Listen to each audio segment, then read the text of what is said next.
नमस्कार। मौसम चलावास में आपका स्वागत है। बात करेंगे राजस्थान के मौसम के बारे में, जिसमें जानकारी देंगे कि अगले 24 घंटों के दौरान किस प्रकार रहेगा मौसम। आज 11 मार्च 2024 का दिन है और अभी सुबह 7 बजे का मौसमी विश्लेषण है। इसमें देखें तो एक सर्कुलेशन मध्य भारत पर बना हुआ है, मध्य प्रदेश के लगभग मध्य क्षेत्रों के आसपास।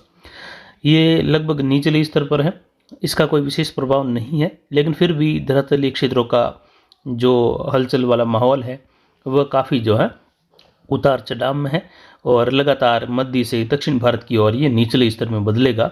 आने वाले दिनों में देखें तो निचले स्तर में हवाएं जो हैं एक दूसरे के विपरीत चलेगी और कई बार जो है कई जगहों पर एक दूसरे के सामने ट्रप के रूप में जो है गतिविधियां रहेगी, जिससे दक्षिण भारत में भी आने वाले दिनों में मेघ गर्जन, बादल बनने के साथ वर्षा होने की संभावनाओं का जो विस्तार है वो बढ़ता जाएगा। और फिलहाल इस सर्कुलेशन का कोई विशेष प्रभाव नहीं है, लेकिन एक WD जो है उत्तर भारत से कमज़ोर रूप में निकल रहा है, जिसका जैसलमेर में कल बौछार के रूप में गतिविधियां देखने को मिली। वहीं एक WD 11-12 जो मार्च के समय वहाँ से 14 मार्च के समय में फिर से कमज़ोर रूप में निकलेगा, जिसकी वजह से कुछ जैसलमेर, फलौदी, जोधपुर, बाड़मेर के आसपास से लगाकर अनूपगढ़, बीकानेर, गंगानगर और हनुमानगढ़, चूरू के क्षेत्रों में, नागौर के क्षेत्रों में घने बादल बनने के साथ ही कुछ जगहों पर बूंदाबांदी, बौछार, उत्तरी राजस्थान में कहीं कहीं हल्की मध्यम खंड वर्षा, बड़े इलाके शुष्क बने रहने जैसी संभावनाएं बन रही हैं। और ये 11, 12, 13, 14 मार्च के बीच के समय में कुछ हवाएं 13 मार्च के दौरान 35 से 45 किलोमीटर के मध्य भी रहेगी पश्चिमी राजस्थान में, यानी तेज धूल भरी हवाएं भी चलने की संभावना बन रही है। लेकिन बड़े पैटर्न पर कोई विशेष बदलाव या राजस्थान में मौसम बदलने की संभावना नहीं है। स्थानीय आंकड़ों को अगर देखें तो अरावली रेंज में देखें तो यहाँ पर जो है अधिकतम तापमान पिछले 24 घंटों के दौरान 37.46 डिग्री सेल्सियस रहा, यानी 38 डिग्री के करीब रहा। न्यूनतम तापमान आज का 11.63 डिग्री सेल्सियस, अधिकतम आर्द्रता 68%, न्यूनतम आर्द्रता 16%, वायु दबाव 1015 मिलीबार, हवाएं दक्षिण पश्चिम से 5 किलोमीटर प्रति घंटे की रफ्तार तक अधिकतम रही। और इसके अलावा देखें तो भूगर्भीय तापक्रम और आसपास के अगर डेटा विश्लेषण का यहाँ पर रिकॉर्ड देखा जाए तो कोई ऐसा रिकॉर्ड नहीं दिख रहा जिसमें कोई बड़ी हलचल दिखे। और अरावली रेंज के क्षेत्रों से यहाँ पर जो विश्लेषण हो रहा है वह पाली अरावली रेंज के क्षेत्रों में भी देखें तो कोई बड़ी हलचल यहाँ पर हवाओं के अलावा दिख नहीं रही। बादलों की आवाजाही जरूर बढ़ेगी, इसीलिए मारवाड़ जंक्शन चेलावा से लगाकर सोजत, रानीबाली, फालना बेल्ट या पाली से लगाकर पाली संभाग, जोधपुर, अजमेर, उदयपुर संभाग, इन क्षेत्रों में देखें तो कोई विशेष हलचल की संभावना आने वाले 4-5 दिनों के दौरान नहीं है। मौसम शुष्क बना रहेगा, बादलों की आवाजाही जरूर रहेगी, इसलिए किसान भाई अपनी फसलों की कटाई का कार्य जारी रखे और लगातार ये कार्य करते रहे, लेकिन फसलों को इकट्ठा पीछे पीछे करते रहे, जिससे तेज हवाओं के दौरान फसल बिगड़ने की संभावना नहीं रहेगी।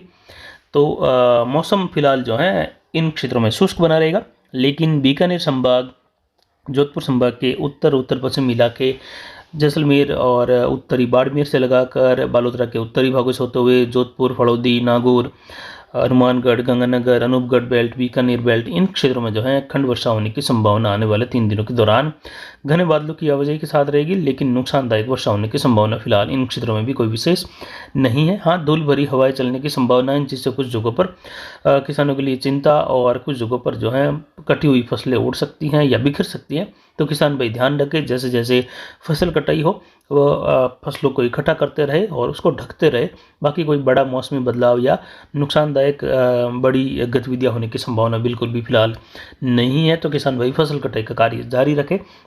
गंगानगर, हनुमानगढ़, इन क्षेत्रों में, अनूपगढ़ वगैरह उत्तरी भागों में जो है आने वाले दिनों में हल्की मध्यम खंड वर्षा होने की संभावना रहेगी, जिसमें जो है कुछ जगहों पर कटी हुई फसलें बिक सकती हैं, जो कि 12, 13, 14 के बीच वाले समय में। तो किसान भाई यहाँ पर जो है सतर्कता बनाए रखें। बाकी संपूर्ण राजस्थान में कोटा, उदयपुर, बांसवाड़ा, भरतपुर, जयपुर, पाली संभाग तक के इलाके लगभग शुष्क बने रहेंगे। बौछार, बूंदाबांदी जरूर पाली के इलाकों में एक स्थान पर फवार मात्र हो सकती हैं, लेकिन वर्षा की संभावनाओं में देखें तो ये गतिविधियां बिल्कुल न के बराबर होने की वजह से यहाँ पर जो है किसी भी प्रकार की चिंता की बात नहीं रहेगी। किसान भाई अपने फसल कटाई का कार्य कर सकते हैं। आने वाले दिनों में मौसम फिर शुष्क होने लगेगा, दिन का तापमान बढ़ने लगेगा और जैसे अभी 38 डिग्री के करीब दिन का तापमान दर्ज किया जा रहा है, तो इस WD के निकलने के बाद फिर से दिन के तापमान में और ज़्यादा बढ़ोतरी होगी और 40 से 42 डिग्री तक के तापमान पाली के, उदयपुर के, इसके अलावा कोटा संभाग से लगाकर और वहीं देखें तो जोधपुर संभाग के क्षेत्रों में दर्ज होने की संभावनाएं बन रही है। यानी आने वाले दिनों में तापमान काफ़ी ज़्यादा रहेगा, असामान्य रूप से तापमान में बढ़ोतरी देखने को मिलेगी और कई राज्यों में इसी प्रकार तापमान दर्ज होंगे, जिस पर जानकारी लगातार आपको देते रहेंगे। फिलहाल अभी की जानकारी के लिए इतना ही। नमस्कार, जय हिंद, जय भारत।